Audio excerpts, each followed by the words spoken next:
বাইরের উঠোন বাগান পেরিয়ে বাড়িটায় ঢোকাই এক দায়। বাগান মানে তো এখন ঝোপঝাড়, বুনো লতাপাতা আর আগাছার জঙ্গল, আর চারদিকের ধসে পড়া দেয়ালের নোনা ধরা ভাঙাচোরা ইটের টুকরো ছড়ানো উঠোনটা যেন ছোটোখাটো ভূমিকম্পের সাক্ষী। রীতিমতো লড়াই করে ঢুকতে হয়েছে বলা যায়। ভাগ্যে গুপ্তিটা সঙ্গে এনেছিলাম। তার উপরে লাঠির খাপটা খুলে গুপ্তিটা বার করে কাঁটা ঝোপ লতাপাতার জঙ্গল কেটে কেটে দোতলার সিঁড়ি পর্যন্ত এসে পৌঁছেছি।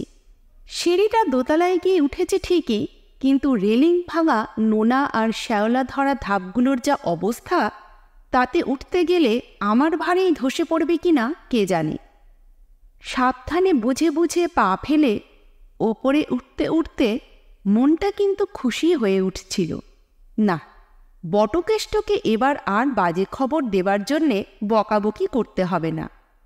তার সেবারের সেই মাথায় চন্দ্রবিন্দু মুল্লুকের মতো এবারের সুলুক সন্ধানটাও মিছে হবে না বলেই মনে হচ্ছে। ঠিকানাটার হালচাল যা দেখছি, তাতে যে আশায় আসা, তা এখানে না মিটলে আর মিটবে কোথায়? সব দিক দিয়ে এমন একটা জুৎসই আস্তানা একেবারে বেদখল পড়ে থাকবে, তা হতেই পারে না। কেউ না কেউ মৌরসি পাট্টা নিয়ে জুড়ে বসে আছেন নির্ঘাত। আর যিনি আছেন, তিনি আমার মতো শ্বাসটানা বুক ধুকপুক করা খিদে তেষ্টার গোলাম নিশ্চয়ই নন। ধসে পড় নড়বড়ে সিঁড়িটা দিয়ে ওপরের দালানটায় উঠে কিন্তু অবাক হবার সঙ্গে মেজাজটা রীতিমতো খারাপ হয়ে গেল। এই যে সাপসুপ সাজানো গোছানো গেরস্থালি বললেই হয়, মালপত্রের চেহারাটা নিতান্ত দুঃখিনী গোছের, কিন্তু গাড়ু গামছা, ভাঙা তোবড়ানো তোরঙ্গ, ফোলো হোঁকো, কলকে, টিকের মালসা আর আগুনে পোড়া মেটে হাঁড়ি করি দেখে তো আমারই মতো এপারের কেউ আস্তানা পেতেছে বলে মনে হয়। হাঘরের হদ্দ কেউ নিশ্চয়, নইলে ছুঁচো চামচিকেও যেখানে বাসা বাঁধতে ডরায়, তেমন জায়গায় এসে ডেরা পাতে। কিন্তু এ হতভাগা এখানে জুড়ে বসে থাকলে আমার সব মতলব যে ভেস্তা। লোকটা যেই হোক, তাকে তাড়াতেই হবে। তাই কেমন করে চমকে উঠে এদিক ওদিক তাকালাম। কে বললে কথাটা? কই, কাউকে তো দেখতে পাচ্ছি না। আমার নিজের মনের কথাটাই নিজের কানে বেজে উঠল নাকি? না, তা নয়। যে বলেছে তাকে একবার চাক্ষুষী দেখা গেল। চিমসে খিটখিটে পাকানো চেহারার এক বুড়ো, খাটো ধুতি পরে, আদুর ঘোর কৃষ্ণবর্ণ গায়ে ধপধপে একগোছা পইতে ঝুলিয়ে, থলো হুঁকো হাতে নিয়ে খড়ম খটখট করতে করতে কোথা থেকে হঠাৎ আবির্ভূত হলো ঠিক বুঝতে পারলাম না। দেখা দেওয়ার সঙ্গে সঙ্গেই বিষমাখানো খ্যানখ্যানে গলায় সে কি টিটকিরি! হাতের হুঁকোটাকেই যেন মোচড় দিয়ে নাড়তে নাড়তে বললে, আমায় তাড়াতে এসেছ কেমন? আমায় তাড়িয়ে একেশ্বর হতে চাও এখানে? জবাব দেব কি? বুড়োর কাণ্ড দেখে আমি তখন অস্থির হয়ে উঠেছি, যেন আমাকেই কানমলা দিতে হুঁকোটাকে এমন মোচড় দিয়েছে যে কলকেটা কাত হয়ে তার জ্বলন্ত টিকে তামাক বুড়োর গায়ে আর কাপড়ের উপরেই পড়ছে ছপছপ করে। সেদিকে চেয়ে হাঁ করে বলে উঠলাম, আরে আরে করছেন কি? পড়ে মরতে চান নাকি? আমার কথায় ভ্রুক্ষেপ না করে গায়ের আর কাপড়ের আংড়ার টুকরোগুলো গায়ে ঘষে দিতে দিতে বুড়ো গা জ্বালানো গলায় জিজ্ঞাসা করলে, বলি কদিন খোলস ছেড়েছে শুনি? বেশি দিন তো হবে না। খোসাগুলো সব এখনো ভালো করে ছাড়েনি মনে হচ্ছে। বুড়ো বলছে কি? আমি তখন তার দিকে চেয়ে যেমন কাঠ, তেমনি আবার একেবারে হাঁ হয়ে গিয়েছি। বুড়ো যা বলছে তার তো একটাই মানে হয়, আর সে মানে তো তাহলে না।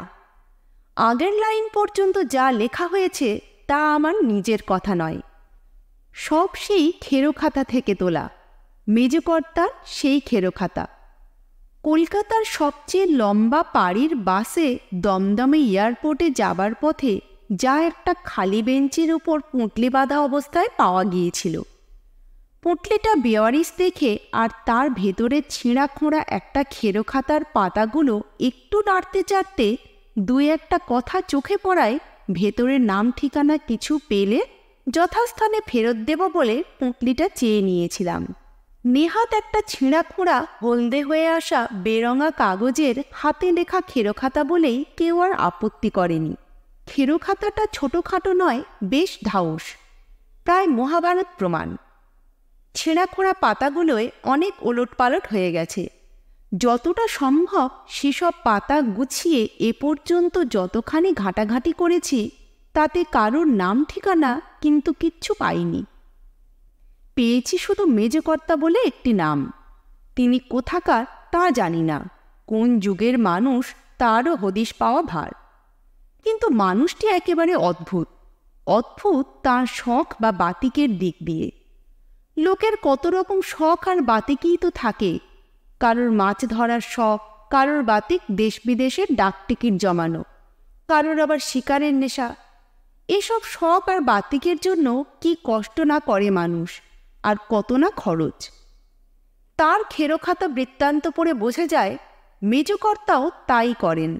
তবে তার শখ বা নেশা বা বাতিক যাই বলি, সেটি একেবারে সৃষ্টি ছাড়া। জলের মাছ কি বন জঙ্গলের জানোয়ার নয়, তিনি শিকার করে বেড়ান যাদের, নামেই গায়ে কাঁটা দেয়, সেই ভূত প্রেত। যেখানে এই রকম অশরীরীদের ঘুণাক্ষরে একটু খবর পান, সেখানে তিনি ছুটে যান সরেজমিনে সন্ধান করতে। এসব ভুতুড়ে খবর আনবার জন্যে তিনি মাইনে করা দালাল লাগিয়ে রেখেছেন সারা মূল্যকে।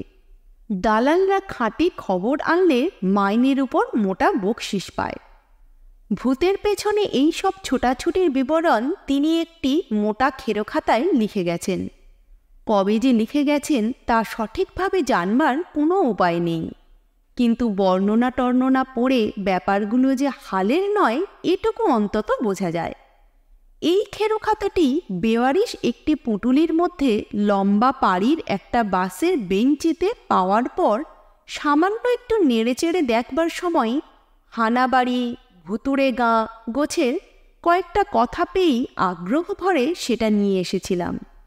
কথা দিয়েছিলাম যে খেরোখাতা থেকে মালিকের কোনো হদিশ পেলে তাকে খাতাটা পাঠিয়ে দেব। সঠিক হদিশ কিছু না পেলেও শুধু মেজকর্তা নামটুকু পেয়ে খেরোখাতার প্রথম একটা বৃত্তান্ত ছাপবার ব্যবস্থা করেছিলাম।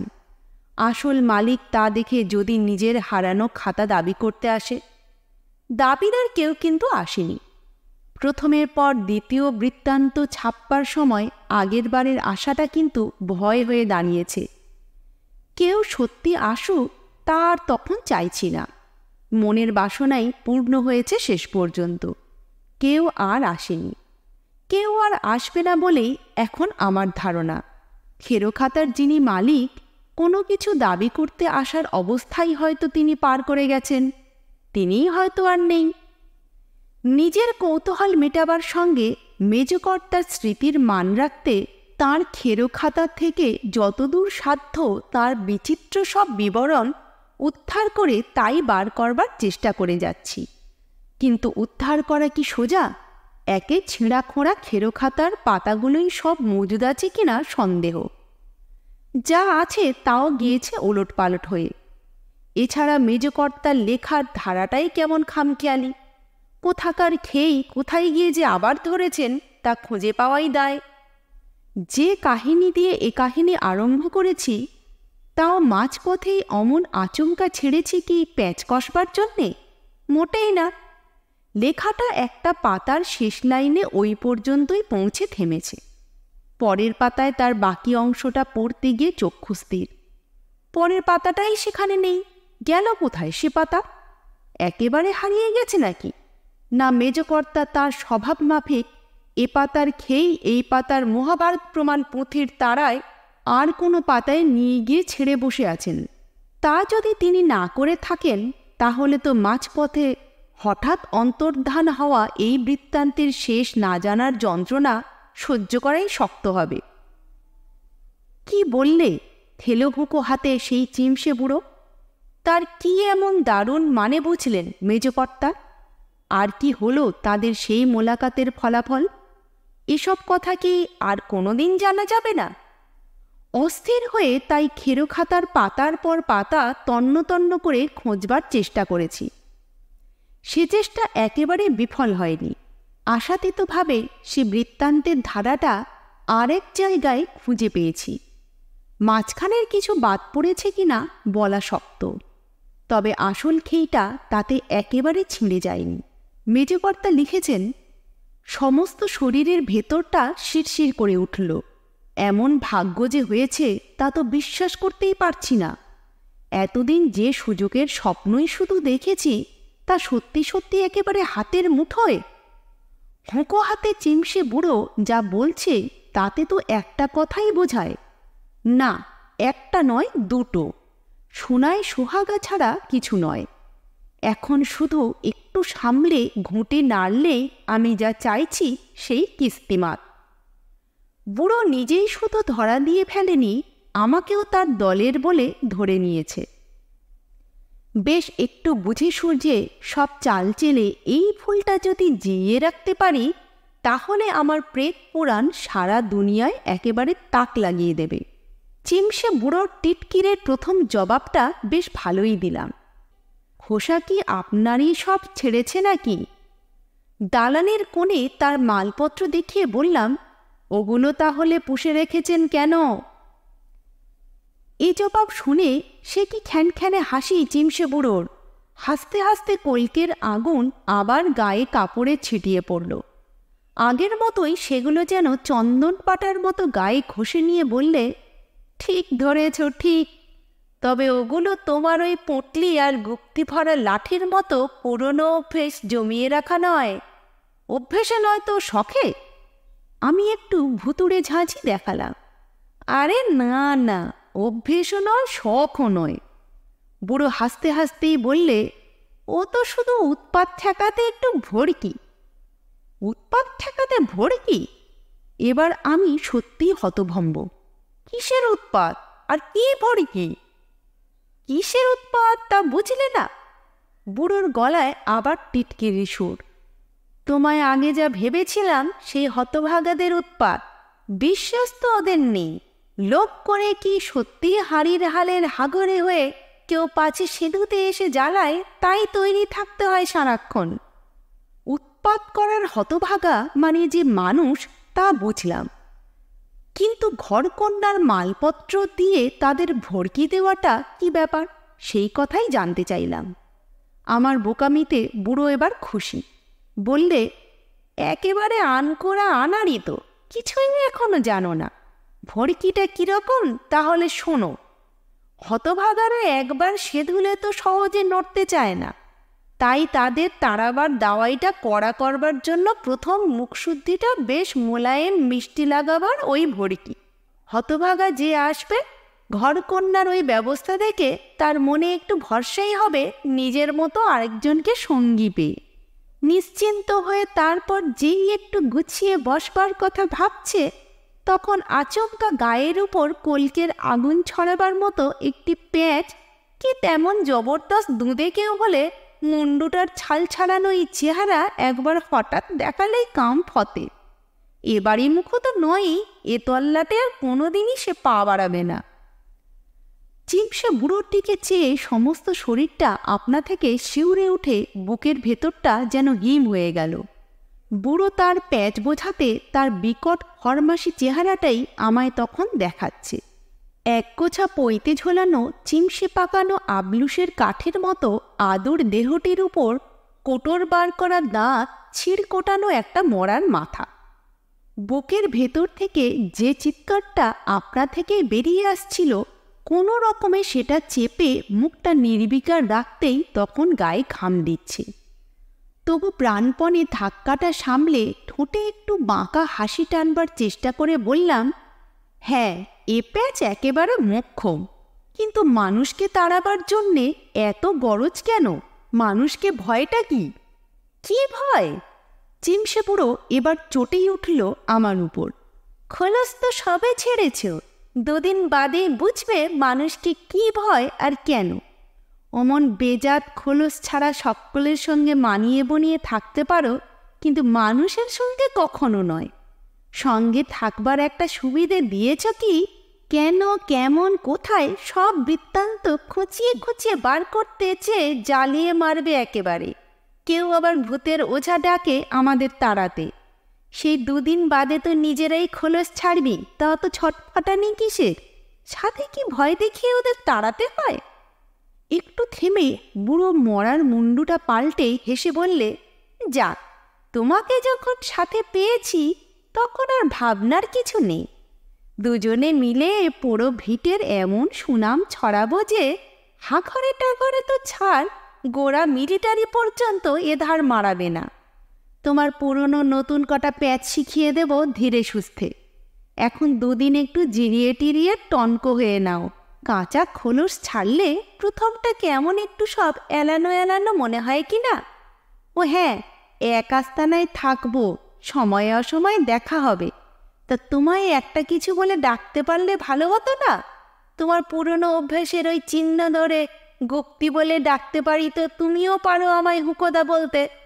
কিন্তু তার চেয়ে নাম একটা থাকাই ভালো। কি নাম ছিল খোলস ছাড়বার আগে? নাম? এক মুহূর্ত একটু থতমত খেয়ে বলে দিলাম, নাম বটকেষ্ট। বটকেষ্ট? তা বেশ বেশ। নামটা 2 বার আওড়ে যেন খুশি হয়ে বুড়ো বললে, তা বটকেষ্ট করতো কি ও পারে? এই মানে, একটু আমতা আমতা করে বললাম, মোহরি ছিল এক মোক্তারের। মোক্তারের মোহরি? বুড়ো রীতিমতো খুশি হয়ে বললে, ভালো ভালো, খুব ভালো। দুনিয়ার ঘোরপেচ তাহলে সবই জানা আছে। আমারও বড় মন্দ নয়। ছিলেন জমিজমা বাড়িঘরের দালাল, নাম ছিল ভজহরি। তখন মফস্বলের বোকা জমিদারদের গড়ের মাঠই কতবার বিক্রি করে দিয়েছি। বলবো তো সেসব গল্প, তুমি আমায় ভজাদা বলেই ডেকো। গড়ের মাঠ বিক্রি করা ধুরন্ধর দালাল ভজাদার কাছ থেকে শুধু দালালির গল্প নয়, আরও অনেক কিছু টেনে বার করে আমায় প্রেত পুরাণ ভরে দিতে পারবো আশা ছিল। কিন্তু সে আশায় অমন করে ছাই পড়বে কে জানত। সব কিছু ভেস্তে দিল শেষ পর্যন্ত শুধু কটা হাঁচি। হ্যাঁ, স্রেফ কটা হাঁচি এত বড় একটা যুগান্তকারী কাণ্ড দিল ভণ্ডুল করে। কে মোলায়েমভাবেই না সব কাজ এগোচ্ছিল। ভজুদার একটু অস্থির চঞ্চল স্বভাব। স্বভাবটার মূলে আছে অবশ্য ভয়। ভজুদার কে বলে ভয়। কোথা থেকে কেউ যদি এসে এ ডেরায় ঢুকে পড়ে। কেউ মানে অবশ্য মানুষ। মানুষজনের আশা ঠেকাতে ভজুদার দিন রাত খাড়া পাহারায় থাকে। ত্রিসীমানায় কাউকে ঘেঁষতে না দেবার জন্যে দিন দুপুরেও এ বাড়ির বাইরে পর্যন্ত ভয় দেখিয়ে ফেরে। এবার ওর ধারে কাছে কেউ আসছে আঁচ পেলে আর ভজুদাকে রোখা যায় না। আর কিছু না পারলে নিদেন পক্ষে গোখরো কেউটে সেজেও পায়ের তলায় সরসরিয়ে ঘুরে মানুষটাকে তল্লাট ছাড়া করে আসবে। এই অস্থিরতার ফাঁকে ফাঁকে যখন যতটুকু পারি ভজুদাকে ধরে আমার খেরো খাতার পাতা ভরাবার মশলা জোগাড় করে নিই। তারই মধ্যে হঠাৎ সেদিনকার সেই হাঁচি। হাঁচি কি একবার, হাঁচির পর হাঁচি, আর থামাতে পারি না। পুরনো নোড়াধরা ঝুরঝুরে পলেস্তারা চুনমালি খসা বাড়ি। দোষের মধ্যে যে কোণে থাকি তার মেঝে আর দেয়ালগুলো একটু পরিষ্কার করবার জন্য ঝাড়াঝুড়ি করছিলাম।